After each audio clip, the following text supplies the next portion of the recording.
தென்மேற்கு பருவமழை தொடங்கியுள்ள நிலையில் தமிழ்நாட்டில் டெங்கு காய்ச்சல் பாதிப்பு அதிகரித்து வருகிறது. தமிழக எல்லையோரம் உள்ள மாவட்டங்கள் மற்றும் அனைத்து மாவட்டங்களுக்கும் டெங்கு தொடர்பான முன்னெச்சரிக்கை நடவடிக்கைகளை எடுக்க கோரி தமிழக பொது சுகாதாரத்துறையின் இயக்குநர் செல்வ விநாயகம் அறிவுறுத்தியுள்ளார்.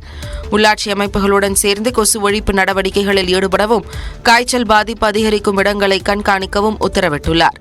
டெங்கு காய்ச்சலை ஏற்படுத்தும் ஏடிஸ் கொசு நன்னீரிலிருந்து வளரும் தன்மை கொண்டதால் பொதுமக்களும் தங்கள் வீட்டில் தேங்கியுள்ள நன்னீர் அடைப்புகளை சுத்தம் செய்து வைக்கவும் அறிவுரை வழங்கப்பட்டுள்ளது.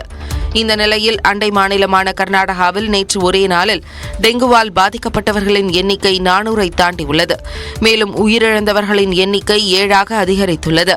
இதேபோல் தமிழகத்தில் கடந்த ஜனவரி மாதத்தில் இருந்து இன்று வரை 5733 பேர் டெங்கு காய்ச்சல் பாதிப்பால் பாதிக்கப்பட்டுள்ளனர்.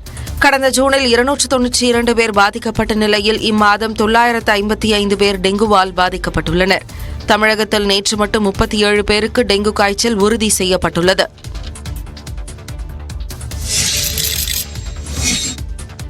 ஆந்திரா, கர்நாடகாவிலிருந்து வரத்து குறைந்ததால் சென்னை கோயம்பேடு காய்கறி சந்தையில் தக்காளியின் விலை உயர்ந்து கிலோ 80 ரூபாய்க்கு விற்கப்படுகிறது. சென்னை கோயம்பேடு சந்தைக்கு வழக்கமாக நாள் ஒன்றுக்கு 60 வாகனங்களில் 1200 டன் தக்காளி வரக்கூடிய நிலையில் செவ்வாய்க்கிழமை 28 வாகனங்களில் 550 டன் தக்காளி மட்டுமே வந்ததாக வியாபாரிகள் தெரிவித்தனர். குறிப்பாக ஆந்திரா, கர்நாடகாவில் பெய்து வரக்கூடிய கனமழையால் தக்காளி வரத்து குறைந்துள்ளது. இதனால் கோயம்பேடு சந்தையில் கிலோ 30 ரூபாய்க்கு விற்கப்பட்ட தக்காளி இன்று ஒரே நாளில் 50 ரூபாய் உயர்ந்து கிலோ 80 ரூபாய்க்கு விற்கப்படுவதால் பொதுமக்கள் அதிர்ச்சி அடைந்துள்ளனர். இதர காய்கறிகளான பெரிய வெங்காயம் 1 கிலோ 40 ரூபாய்க்கும், சின்ன வெங்காயம் 1 கிலோ 90 ரூபாய்க்கும், கேரட் கிலோ 100 ரூபாய்க்கும் விற்பனை செய்யப்படுகிறது.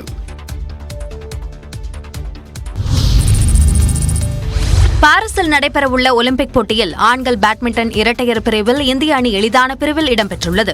ஒலிம்பிக் போட்டிகளில் பேட்மிண்டன் விளையாட்டில் இந்தியா இதுவரை 3 பதக்கங்களை வென்றுள்ளது.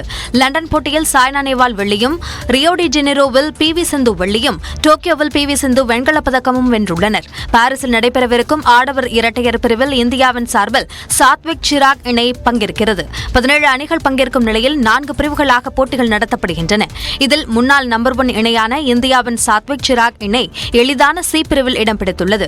இதில் இந்தியாவுக்கு இந்தோனேஷியாவை தவிர்த்து ஜெர்மனி, பிரான்ஸ் அணிகள் பெரும் சவால் அளிக்காது. ஒவ்வொரு பிரிவிலும் முதல் 2 இடங்களை பிடிக்கும் அணிகள் காலிறுதிப் போட்டிக்கு முன்னேறும். நியூஸ் 18 தமிழ்நாடு ஊடக பங்களிப்புடன் ஓசூரில் நடைபெறும் 13ஆம் ஆண்டு புத்தக திருவிழாவில் பாரம்பரிய கலை நிகழ்ச்சிகள் நடைபெற்றன.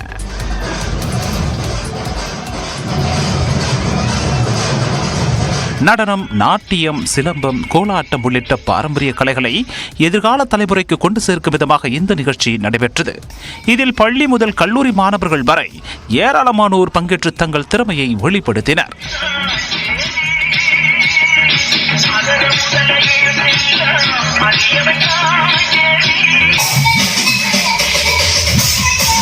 இந்த நிலையில் புத்தக திருவிழாவின் ஒரு பகுதியாக வரும் சனிக்கிழமை மாலை 6 மணிக்கு நியூஸ் 18 தமிழ்நாடு தொலைக்காட்சியின் மக்கள் சபை நிகழ்ச்சி நடைபெறவுள்ளது.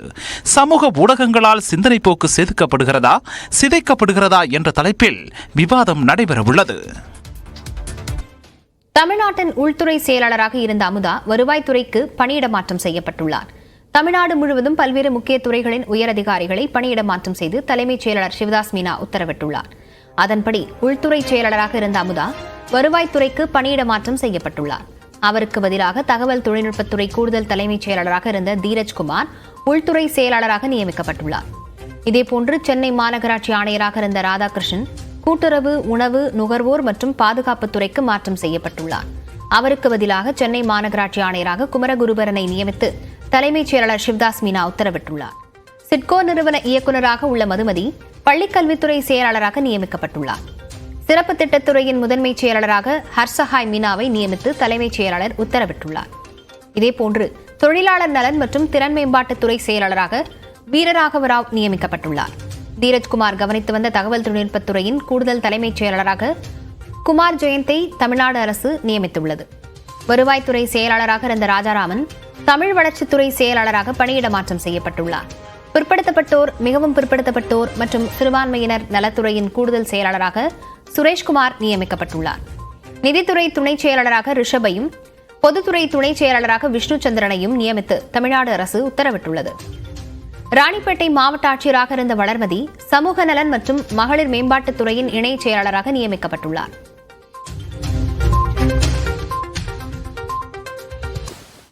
சட்டவிரோத பணப்பரிமாற்ற வழக்கிலிருந்து விடுவிக்க கோரி தாக்கல் செய்த மனு மீது நீதிபதி உத்தரவு பிறப்பிக்கவிருப்பதால் சென்னை மாவட்ட முதன்மை அமர்வு நீதிமன்றத்தில் நேரில் ஆஜர்படுத்துவதற்காக முன்னாள் அமைச்சர் செந்தில் பாலாஜியை புழல் சிறையிலிருந்து பலத்த பாதுகாப்புடன் போலீசார் அழைத்து சென்றிருக்கிறார்கள்.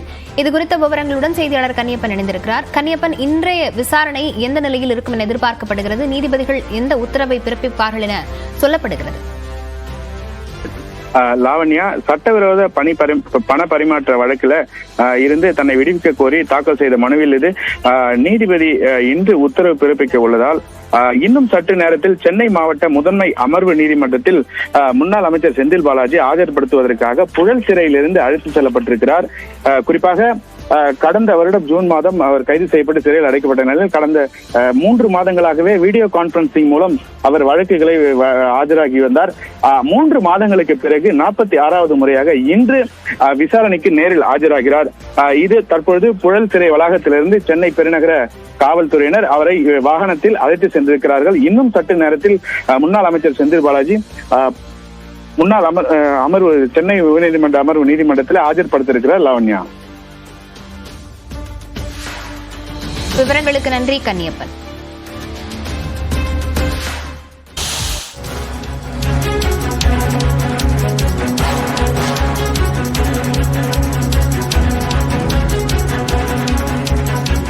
தற்போதைய அண்மை செய்தியை பார்த்துக் கொண்டிருக்கிறோம். 2019ஆம் ஆண்டு திண்டிவனத்தில் 2 சிறுமிகள் பாலியல் வன்கொடுமை செய்யப்பட்ட வழக்கில் 15 பேருக்கு 20 ஆண்டுகள் சிறை தண்டனை விதித்து தற்போது நீதிமன்றம் உத்தரவு பிறப்பித்திருக்கிறது. அண்மை செய்தியாக பார்த்துக் கொண்டிருக்கிறோம். 15 பேரும் குற்றவாளிகள் என தீர்ப்பளிக்கப்பட்டு 20 ஆண்டுகள் சிறை தண்டனை விதிக்கப்பட்டிருக்கிறது. 2019ஆம் ஆண்டு திண்டிவனத்தில் 2 சிறுமிகள் பாலியல் வன்கொடுமை செய்யப்பட்ட வழக்கில் தற்போது தீர்ப்பு அளிக்கப்பட்டிருக்கிறது. அண்மை செய்தியாக பார்த்துக் கொண்டிருக்கிறோம். பாலியல் வன்கொடுமை சம்பவத்தில் ஒரு சிறுமி உயிரிழந்த நிலையில் சம்பவத்தில் குற்றம் சாட்டப்பட்ட 15 பேரும் குற்றவாளிகள் என தீர்ப்பளித்து தற்போது 20 ஆண்டுகள் சிறை தண்டனையும் விதிக்கப்பட்டிருக்கிறது.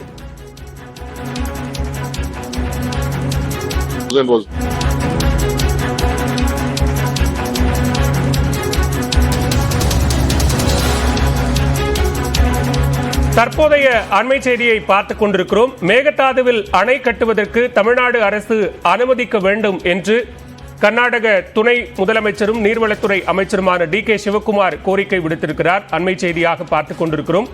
மேகதாதுவில் அணை கட்டுவது தொடர்பான விவகாரத்தில் தொடர்ந்து உறுதியாக இருந்து வரும் கர்நாடக அரசு இந்த விவகாரம் தொடர்பாக தமிழ்நாடு அரசு அனுமதி அளிக்க வேண்டும் என்று டி.கே. சிவக்குமார் கோரிக்கை விடுத்திருக்கிறார். மேகதாதுவில் அணை கட்டப்படும் பட்சத்தில் தமிழக விவசாயிகள் கடுமையாக பாதிக்கப்படுவார்கள் என்கிற காரணத்தை முன்வைத்து அதற்கு தமிழ்நாட்டிலிருந்து கடும் எதிர்ப்பு எழுந்து வரக்கூடிய நிலையில் தற்போது மேகதாது அணை கட்டுவதற்கு தமிழ்நாடு அரசு அனுமதிக்க வேண்டும் என்று டி.கே. சிவக்குமார் கோரிக்கை வைத்திருக்கிறார். அதேபோன்று காவிரி நீர் விவகாரம் தொடர்பாக தமிழ்நாடு அரசு அனைத்துக் கட்சி கூட்டம் நடத்துவதற்கு எந்தவித ஆட்சேபனையும் இல்லை என்றும் சிவக்குமார் கூறியிருக்கிறார்.